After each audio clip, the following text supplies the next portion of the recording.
కోటీశ్వరులు అయ్యావు అనుకో అని అందరికి పేరు కోటీశ్వరి అని పెడితే ప్రయోజనం ఏంటి?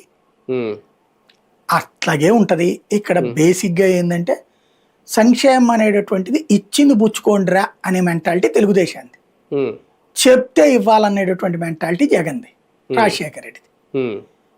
ఇస్తే మనం మాట ఇస్తే చెయ్యాలి అన్నది వాళ్ళ మెంటాలిటీ.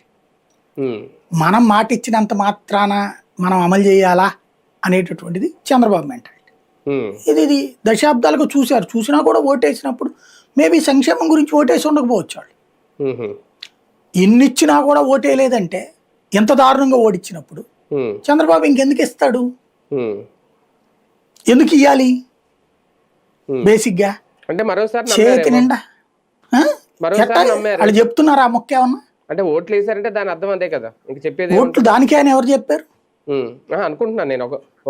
అట్లా ఎందుకు అనుకోవాలి? మనం ఎట్లా అనుకుంటాం? మళ్ళీ ఇస్తారేమో బాబు గారు, మళ్ళీ అద్భుతాలు చేస్తారేమో నమ్ముండొచ్చు కదా.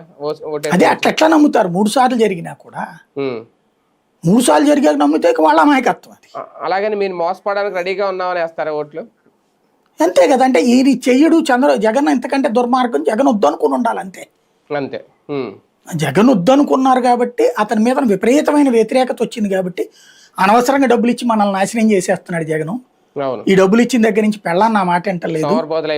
అట్లాగే నా మొగుడేమో మందు బాటిల్కి 250 రూపాయలు పెట్టి చేస్తున్నాడు కాబట్టి నా చేతిలో డబ్బులు లేకపోతే నా మొగుడు బాగుంటాడు అని చెప్పి భార్య అనుకుందేమో. అందుకని నాకు డబ్బులు అనవసరంగా ఇచ్చేసి నేను పాడైపోతున్నాను ఆ మహిళలు ఫీల్ అయ్యారేమో.